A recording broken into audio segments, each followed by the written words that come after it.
Mirada Económica.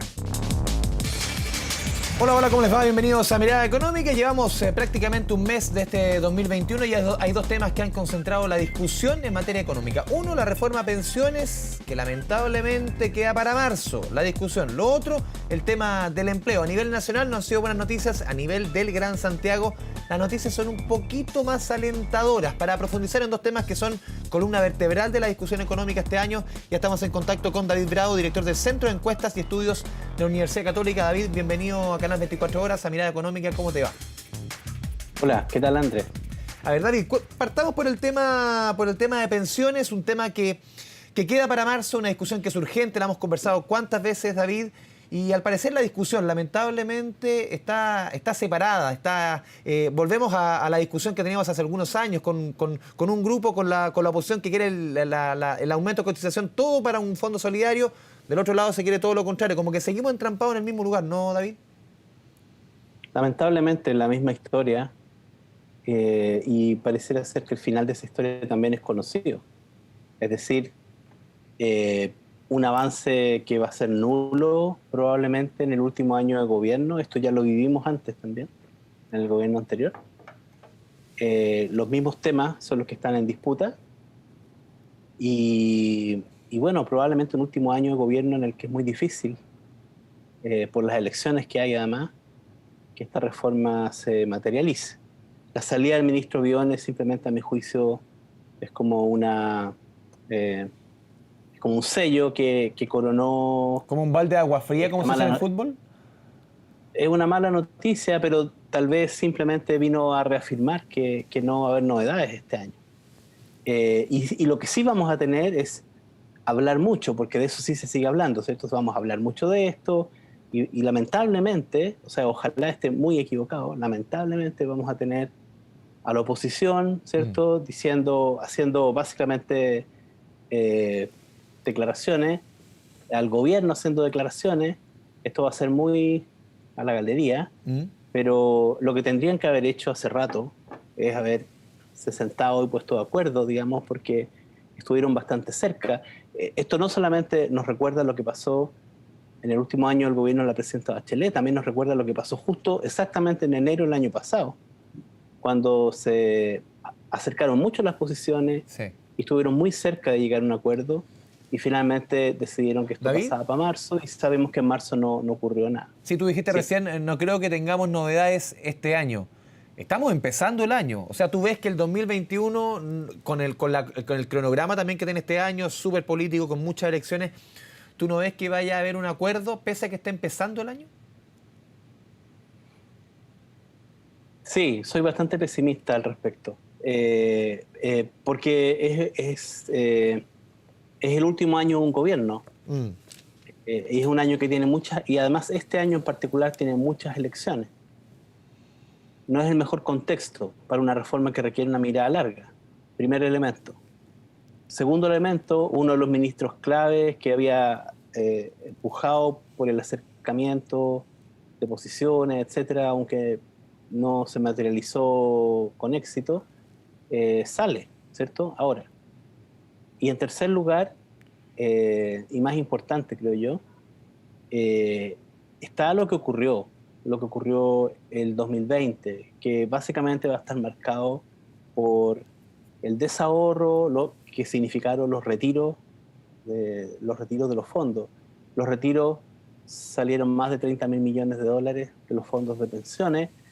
Eso quiere decir que estamos aún mucho más lejos de la meta, ¿cierto?, de poder mejorar las pensiones. Estamos mucho peor que antes. ¿Y por qué lo menciono? Porque a mí me parece casi irresponsable empujar una reforma sin que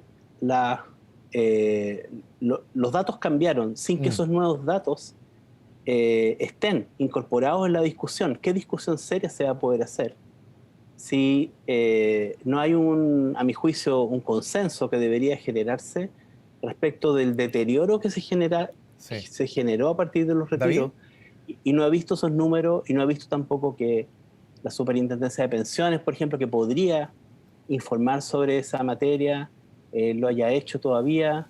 Creo que definitivamente es muy precario el punto para poder empezar a hacer esta discusión, además en un año complejo. Hemos visto por lo menos en las propuestas desde la Asociación de AFPs han dicho, a ver, hay que aumentar la cotización de 10 a 20%, no a 16%. Desde el gobierno se ha propuesto, todavía no es una propuesta así arriba de la mesa, pero dentro de las negociaciones a 18%, incluso con un cargo de parte del Estado que asuma parte de esa cotización. ¿Para ti no es suficiente ese aumento de, no sé, de 16 a 18 o a 20 para intentar amortiguar parte del daño que se produjo con el retiro de las platas de las cuentas previsionales? No, por supuesto que hay que tomar en cuenta el daño e incorporarlo en las propuestas, pero lo que no he visto es en todos los actores una conciencia de que lo que se hizo efectivamente generó ese daño y que eso se incorpore en las propuestas que tiene el gobierno, que tiene la oposición, que tienen los distintos actores. Y que estemos trabajando todos con los mismos números, ¿no? Entonces, creo que hay que trabajar mucho más aquello todavía. Sí, de todas maneras, lo que vamos a ver son emplazamientos. O sea, lo que vamos a tener acá son distintas partes que van a estar en disputa, que van a empezar de nuevo a emplazarse públicamente. Cuando lo que pienso que necesitábamos era que el trecho que faltaba para poder materializar un acuerdo y empezar de una vez a cotizar más, que es la única forma de que podemos tener mejores pensiones, ¿cierto? Es ahorrando más, involucrando más recursos fiscales. Eso era así 5 años atrás y con mayor razón ahora que se le sacaron 30.000 millones de dólares a los fondos de pensiones. Entonces, eso está haciendo la tarea mucho más difícil. Es ese tipo de análisis que el que yo no estoy viendo de manera David, muy clara. Sí. Sí, a ver, si hacemos un cronograma del último tiempo, 2015 tú encabezaste una comisión que lleva tu nombre, que propuso una serie de cambios. Al final, esos documentos ahí están. 2016 viene el movimiento No Más AFP, hace ya 5 años. Obviamente que puso nuevamente el tema de las pensiones arriba del tapete. La presidenta Bachelet en 2017 presenta un proyecto. El presidente Piñera, iniciado su gobierno, también presenta un proyecto. O sea, llevamos solamente el último tiempo, 6, 7 años, David, en que la discusión ha estado arriba, pero no hay un solo cambio. Esto es, falta diálogo, aquí no han habido suficientes propuestas. ¿Qué es lo que está pasando? Que en 7 años lo hemos discutido. ¿Cuántas veces hemos conversado, David? ¿En cuántas instancias? Y no hay cambios al sistema.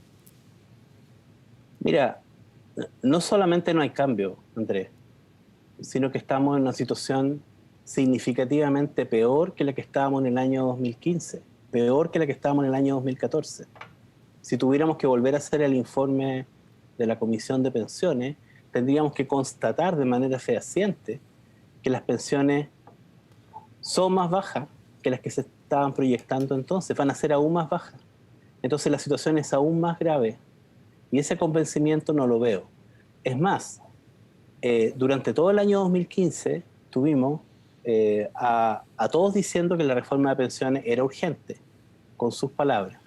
Con sus hechos, con sus votos, los senadores y los diputados de todos los sectores, al final, ¿cierto? Incluso el gobierno, terminaron aprobando los retiros de los fondos. O sea, haciendo todo lo contrario a lo que hay que hacer. Entonces, creo que de verdad es muy difícil pensar que vamos a hacer una reforma exitosa este año cuando además estamos en la cancha de las elecciones y de las elecciones que vienen ahora en abril, ¿cierto? Por el tema constituyente y luego las presidenciales de fin de año. Este no es el territorio ideal para generar consenso y creo que definitivamente las fallas han estado más en el mundo político, creo yo, que no se ha logrado materializar un acuerdo que a todas luces era fundamental.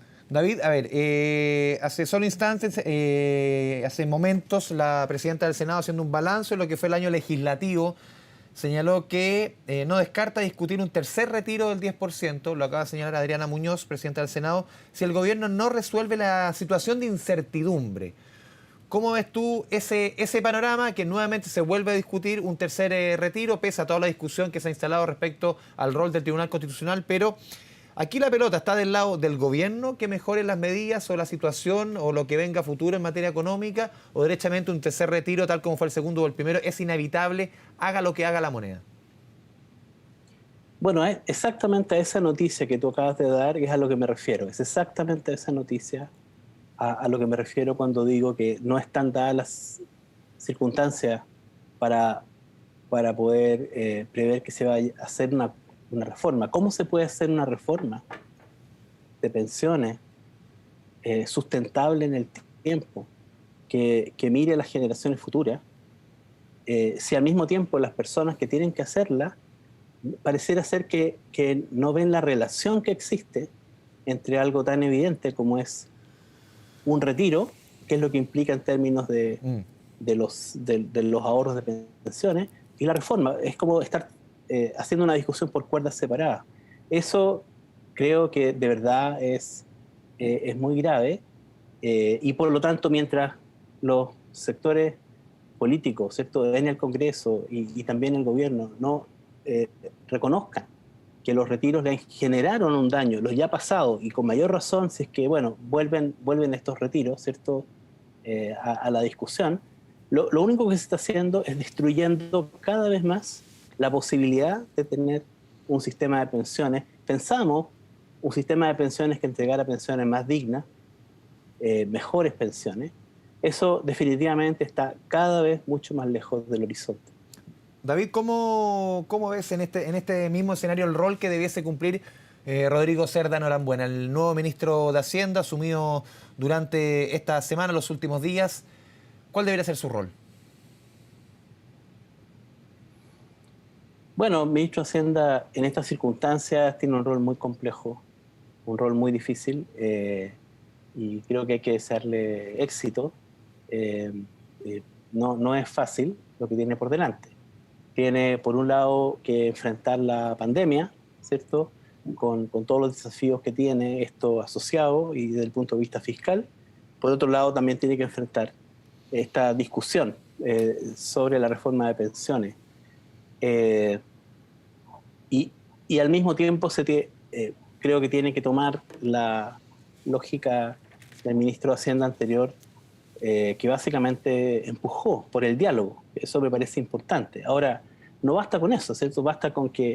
No basta con eso para que esto se materialice, y creo que hay que mostrar voluntad de diálogo y hay que materializarlo también, y esto va para todos los involucrados acá. Así que creo que el ministro de Hacienda tiene una labor muy difícil por delante.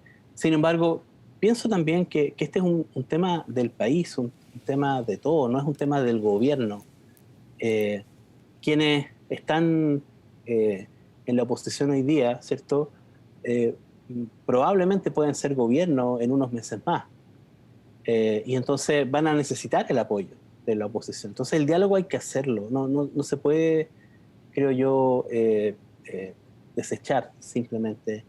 Creo que hay que tener una visión más de Estado que tal vez ha faltado, lamentablemente, en estos meses recientes. David, vamos a ir a la primera pausa aquí en Mirada Económica. Te pido que sigas conectado aquí a Canal 24 Horas. A la vuelta vamos a conversar de un tema tan sensible como el tema de las pensiones, que es el tema del empleo. Pero antes, a ustedes en su casa, antes de ir a la pausa, ¿quieren conocer algo realmente especial y único? La nueva tarjeta Scotia Singular, la única tarjeta metálica y vertical del mercado, porque solo tú puedes tener algo tan exclusivo. Pídela en scotiabankchile.cl, Shalk Singular, y descubre el mundo singular Scotiabank. De esta forma, vamos a la pausa en Mirada Económica y volvemos en segundos. Seguimos conversando con David Bravo. Mirada Económica.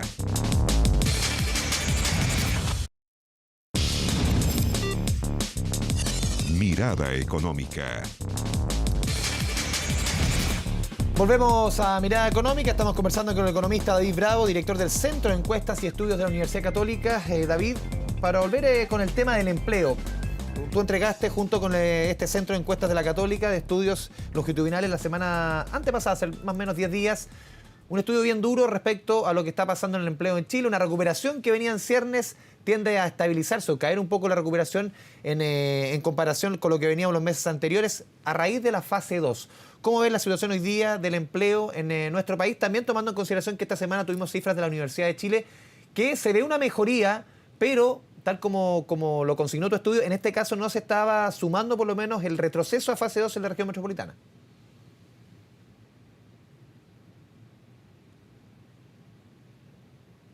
Claro, mira, nuestros datos los entregamos la semana pasada, el miércoles, y son datos que son representativos hasta el 3 de enero, el domingo 3 de enero, o sea, la última semana de diciembre.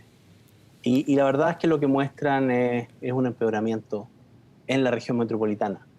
Y se continuó con la tendencia de incremento gradual en el empleo en el resto del país, pero el deterioro en la región metropolitana básicamente lo que hizo fue que la situación, el cuadro global fuera de estancamiento en el empleo. Y esa es una mala noticia, y es una mala noticia que lamentablemente creo que se va a ir reflejando en los datos que van a ir mostrando. El INE saca mañana datos de la situación de empleo. ¿Los también, números van a ir a ¿cierto? peor, tú crees, David? Probablemente, pero creo que se van a reflejar más bien en los datos del mes siguiente, porque Ya. el INE tiene una medición donde esto se va mostrando de manera más rezago. rezagada. Sí, entonces el valor que tienen los datos que nosotros estamos mostrando es que son muy recientes. Y lamentablemente las noticias no fueron buenas, y lo que nos muestran es que cuando miramos el empleo, ¿cierto?, que es lo que importa, porque mirar la tasa de desempleo creo que no es correcto, porque la tasa de empleo va a fluctuar. Nos tenemos que fijar en el empleo, y cuando miramos el empleo se estancó en el país gracias a la caída que tuvo la región metropolitana a fines de diciembre, y esto está estrechamente ligado con el paso a la fase 2 de casi todas las comunas de la región metropolitana, y por lo tanto nos muestra ese vínculo que es muy estrecho entre la crisis sanitaria, la forma como estamos manejando o no manejando la crisis, y cómo eso tiene inmediatas repercusiones en lo económico. Entonces, no controlar la crisis sanitaria básicamente lo que nos lleva es a tener que introducir restricciones adicionales, y eso son caídas adicionales en el empleo. Y lo que nos está diciendo también es que esta recuperación no va a ser fácil. Y esto es lo que vamos a vivir, me da la impresión a mí, todo el año 2021. El año 2021 vamos a estar tratando de recuperar el empleo perdido. La recuperación de los empleos que tenemos hoy día es del orden del 26% de lo que perdimos en su punto más bajo. Pero este proceso no va a ser una recuperación lineal. Eso es lo que nos muestran estos datos últimos. Va a ser un poco más tortuoso, y tampoco está claro cómo viene, ¿cierto? David, ¿cuánto depende esta recuperación de lo que hemos visto en las últimas horas? La llegada de vacunas, el comienzo de la campaña de vacunación masiva en nuestro país, casi 4 millones de vacunas que van a llegar en estos días de esta vacuna china. ¿De cuánto depende esa recuperación? Justamente lo que vamos a ver de aquí en más en los próximos meses. Yo creo que eso es fundamental, va a ser muy importante, en particular de que esa vacunación sea masiva y también, por lo tanto, llegue a las personas comunes y corrientes, ¿cierto? A los trabajadores, a las personas que están en las empresas, y por lo tanto la recuperación depende mucho de aquello, depende mucho de esa masividad que tenga el proceso de vacunación. Lo que por supuesto no tenemos la menor idea es cómo va a ser la vida después de eso. Si es que llegáramos a una vacunación completa o casi completa de la población, si de todas maneras vamos a ir encontrando otras fuentes de incertidumbre que están asociadas a esto, si en realidad vamos a poder volver a la vida previa, o en verdad vamos a seguir con esta incertidumbre, ¿cierto?, que afecta las formas de trabajar. Lo más probable es que definitivamente esto gatille un cambio también en la misma ¿David? forma de trabajar. Sí, justamente en eso. A ver, de acuerdo a la medición que entregaste tú el miércoles de la semana pasada, se han perdido en nuestro país, si comparamos mes con mes, creo que eran 1,6 millones de empleos, más o menos, si comparamos mes con mes del año pasado. Al final, cuando esto pase, cuando esta crisis pase, ¿se va a recuperar todo el empleo que se perdió? el otro día escuchaba al ministro de Hacienda, decía, a ver, aquí vamos a quedar con un desempleo crónico, entre comillas, que va a ser más alto que el que traíamos, que antes era de 7, 6,5, que fue durante un buen tiempo. Aquí podríamos llegar al 8, al 9. Va a ser una recuperación lenta de ese desempleo, y como decías tú, pero al final vamos a quedar con un desempleo crónico de ese nivel. ¿No se va a recuperar todo lo que se perdió definitivamente? No está garantizado. Esta es una de las grandes incertidumbres y uno de los temas que se discute también en todas partes, en todos los países. No está garantizado que vayamos a recuperar los empleos que se perdieron. En el caso de Chile, además, vemos que, primero tenemos que recuperar la actividad económica, dinamismo que de nuevo no está garantizado. Ya incluso antes de la pandemia estábamos con problemas importantes de crecimiento, pero el shock que ha significado el virus, el shock sobre las empresas, en la práctica va a tender a acelerar los procesos de tal vez simplemente reestructuración, los modos de trabajar. Y puede ser que ello signifique, ¿cierto?, trabajar con menos personas finalmente. Y también es cierto que mientras más larga se da esta pandemia en su efecto, es probable que las empresas vayan de a poco, ¿cierto?, destruyendo empleo, y de alguna manera puede ser que en 2 meses más o en 3 meses más no tengamos los empleos ahí afuera esperando, porque simplemente las empresas no pudieron resistir. Las empresas van a empezar a quebrar con este horizonte de incertidumbre. Entonces, no está garantizado que vayamos a poder hacer esta recuperación. Las recuperaciones no necesariamente son rápidas, y en el contexto en el que estamos. Entonces, tenemos que tener una mirada mucho más larga, no pensar que básicamente hay que pensar como Estado, ¿cierto?, que eventualmente vamos a tener que estar financiando una situación compleja que puede que sea mucho más largo que lo previsto originalmente. Y por lo tanto vamos a tener que poner más recursos fiscales, nos vamos a tener que endeudar más, vamos a pasar a una situación compleja, digamos, donde no sabemos exactamente cuán largo va a ser. Sí, por último, hemos visto, y ustedes lo reflejaron en su estudio, también las cifras del INE, también las cifras de la Universidad de Chile, lo que sí coinciden todos es la precarización del empleo. Los empleos que se han generado son precarios, son contratos informales, mucha informalidad, mucho cuenta propia, sueldos bajos. Eso lamentablemente va a ser la tónica en la recuperación, entre comillas, del empleo, porque claro, el número se recupera, pero el desempleo es de muy mala calidad. ¿Eso va a ser la tónica este 2021, lamentablemente? Sí, me temo que sí. En primer lugar, porque cuando se recupera el empleo, el primer empleo que se recupera es el empleo por cuenta propia, que fundamentalmente es empleo precario. Solo una fracción muy menor es empleo de mayores ingresos, en general es empleo precario. Y es muy razonable que sea así, Andrés, porque de lo que estamos hablando es de estrategias de sobrevivencia de las personas.